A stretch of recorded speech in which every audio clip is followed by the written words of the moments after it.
So we'll leave it at that, and we'll call upon Declan Murphy now to do his own thing. If there's anything I can do for you, Declan, mic-wise or anyway-wise, other than that, just give the floor.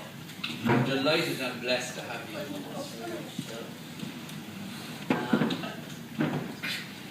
I'll speak. Can you hear me? Yeah. I don't need the microphone. I'd rather not use it, so can you hear me? That's good. I'll start with honesty anyway. I'll finish with honesty. I didn't prepare anything, so I stand here and I ask God to speak through me. Jan said something earlier that kind of helped me begin my words to you today. He said that Jesus just wants to hold us. That's why he came, to hold us. And in my human formation as a young child, I wasn't held.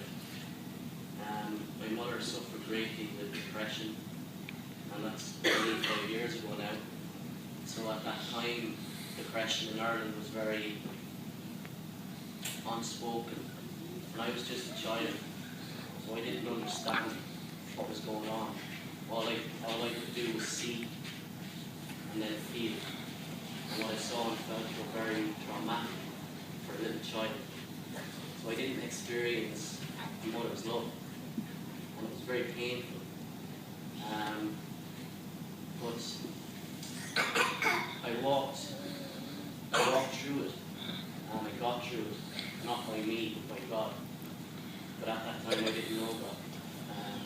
It's a bit like footprints maybe. When I couldn't walk, I mean, he carried me. And today I feel no pain or anger or anything for my mother, for her illness, because I understand it was an illness. And I thank God that she's so well now today. But the early human formation left great scars within me. So I didn't know what they were, but I felt pain through my teenage years. And I guess I didn't grow up in a secure home. And because I didn't grow up in a secure home, internally I felt very insecure. And we all do. Every one of us feels insecure. And we lied and we said we didn't. So throughout my teenage years and early 20s, in my yearning to be held, I went on a journey which took me further and further away from my truth. And I would have taken lots of alcohol. I would have drank a lot of alcohol. I would have taken a lot of drugs. And all of this time, it was just like taking me further and further away from my truth. But all I wanted to do was feel happy, feel safe. And I never did.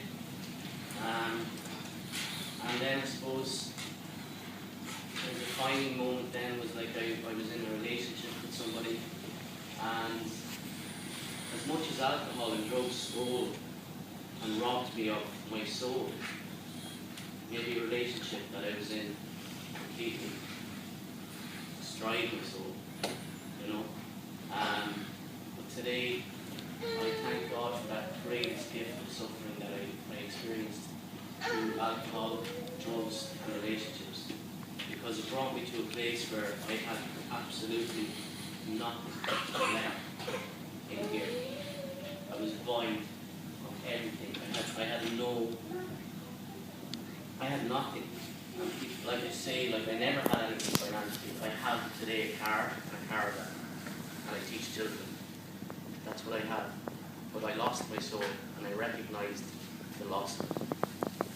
And in that moment, and in those weeks where empty, broken, completely, I was led for the first time. I was guided for the first time. Not by me, but by God, because I was ready. Because I had nowhere else. And it just brought me on a Saturday morning on the 15th of August 2010 to Clonmacnoise, where I knew there was a retreat going on for young Catholics by U2000. And I went up there, as I said, broken, And I don't even know to this day how I got there, because I don't have a sense of direction. You know, I just drove and I got there. And when I got there, I saw like 400 or 500 young people in love with Jesus Christ. And my initial reaction was like, I'm not staying here, because these are all freak shows, and I'm not one of them.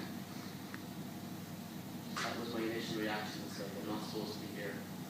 But bit by bit, I kept meeting people and began to feel a little bit safer and safer. And then the day passed, and that night was a healing ceremony.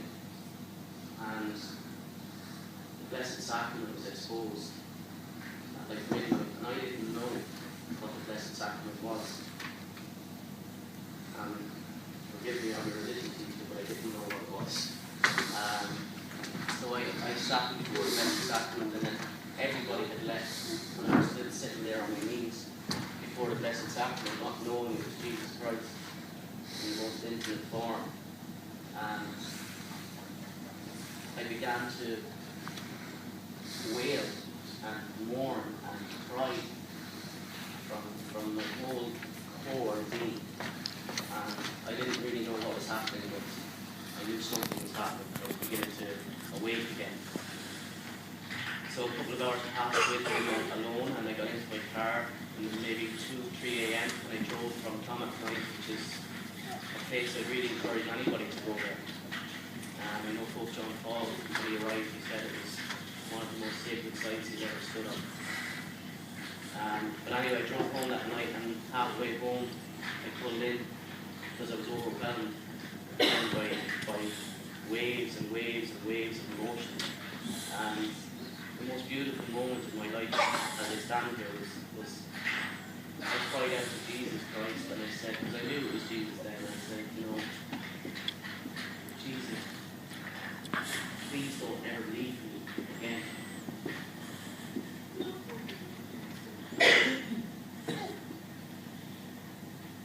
And it wasn't until maybe a month later that I realized that Jesus Christ never left me. I left Jesus. And it's 3 years now, and I am completely in love with Jesus Christ today. And I don't recognize the person I was, that I am now. I truly say that I have no agenda, and Jesus has no agenda, only love. Like, that's all Jesus' mission is love. And if we could just see that for what it is, just love. He wants you to know that he loves you all intimately. And I guess the struggle I do have today is that I wonder why maybe sometimes that Jesus gave me this great grace of knowing him and loving him and feeling loved by him. And I empathize with people who can't feel that, and I pray every day for them. But I encourage you to be gentle, and maybe, just like your friends in this real world here that we live in, you can't have a healthy, positive relationship with somebody if you don't communicate with them, if you don't talk to them. Jesus is waiting for you today to speak to him, and you know, I feel him so presently here now. And it's been the greatest romantic love affair, I don't know what you call it, but I mean, I feel, the word I feel is that I have enough. I always had enough for Jesus. I don't want anything, I have. And because I have, I don't want. And something I learned last night, I was walking, I always hear Jesus very clearly when I'm in a quiet space. And I live by the sea, and again, God, I know, got me there. And last night, in the silence, people who know me know that I struggle to commit to things. I'm not able to project too far ahead or too far behind, and sometimes that's frustrating for my friends. But I understood last night in my prayer, and we spoke about stillness. Jesus says in the Our Father, he just says now, and at the the hour of death. Amen. And for me, that's the only place I can live the truth, is in this present moment. Because here I am in my heart.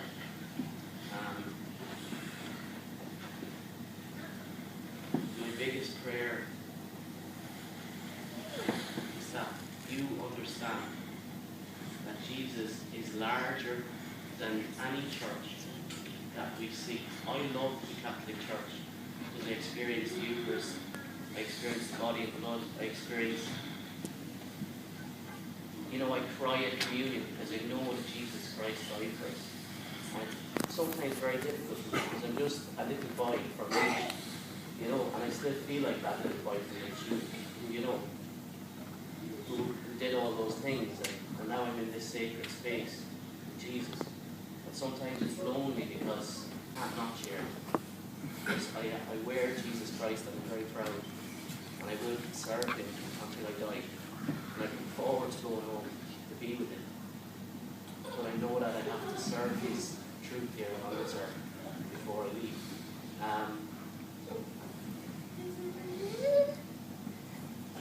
So I want to say to you, I experience Jesus in everywhere, in all of you, in especially children, and I love teaching children. And even though I was a wounded person, Jesus always brought me to the wounded. He always worked with, I don't like the word outcast, but I've always been working with maybe poor people. Like I teach like Chel, I teach in Tala, where, there's a lot of deprivation socially and spiritually and emotionally. I work with children in Barstown who are terminally ill with cancer. I work with travellers, and in my life and in my family, people seem to come to me for help, and it's because I gave my life over to Jesus. When he brought me home, I then gave my life to Jesus, and I have no regrets. I get tired sometimes, but he always fulfills me and gives me exactly what I need for any given moment. I have no fear. And I forgot again, so I'll try and reiterate. I would ask and encourage you all to experience Jesus Christ and God in the trees, in the ocean, in rainbows, in birds, in animals, in these beautiful little children here that I keep seeing and just make me smile. Because they are so pure and original, and that's how we are to be. And society is always going to take us away from that. And like in the reading, Jesus said, if you stay with me, you'll see so much more. I, for one, know in my experience, I saw whatever happiness everywhere. In everywhere. And all the time it lived here. It was broken, yeah. But it was great that it was broken, because that emotion has to be real. I don't believe in breakdowns, I really believe in breakthroughs. And breakthrough is something I'd like you to think about in your suffering. Because it's like they say, there needs to be cracks for the light. But I tell you, I didn't have a crack, like I had the whole thing open up. And the light came in, and I lived in the light. And I prayed in the light every day. And it's a joy to pray with people. This morning, before I came to Dublin, I did write, I don't know, I woke up with a prayer that I felt I would like to say with you. That's all I really wanted to do. And it was a prayer I wrote this morning. And I really pray that you can meet this prayer with me and with Jesus. Because I know I didn't really write it, it was given to me. So I think it's like all teachers, my handwriting is very, very bad. So I'll try and read it out as it was given to me. I don't believe in fear anymore. I only believe in love. And I think that's the two places we all operate from, either fear or love. So in this few moments, I would ask you to just try and come into the space of love and not be afraid of anything, and embrace the person beside you. Maybe by holding their hand, if you can do that. If you're comfortable with that, I would love if you've done that. If it's comfortable for you.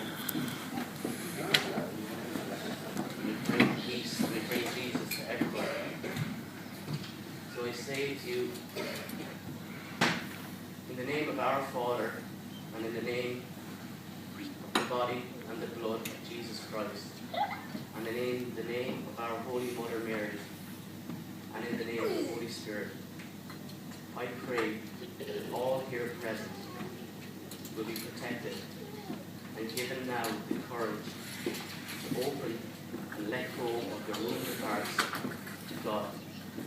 And may He gently heal all the hurts in our soul and release us from fear.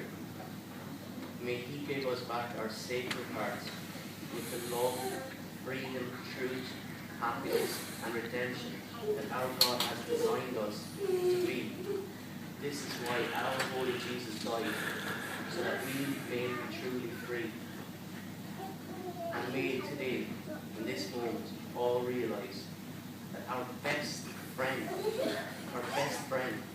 is still dying in holy love, waiting for us all to come to Him. He loves us all so, so much. And may you all find and rest in the sacred heart and in the union of the Father, the Son,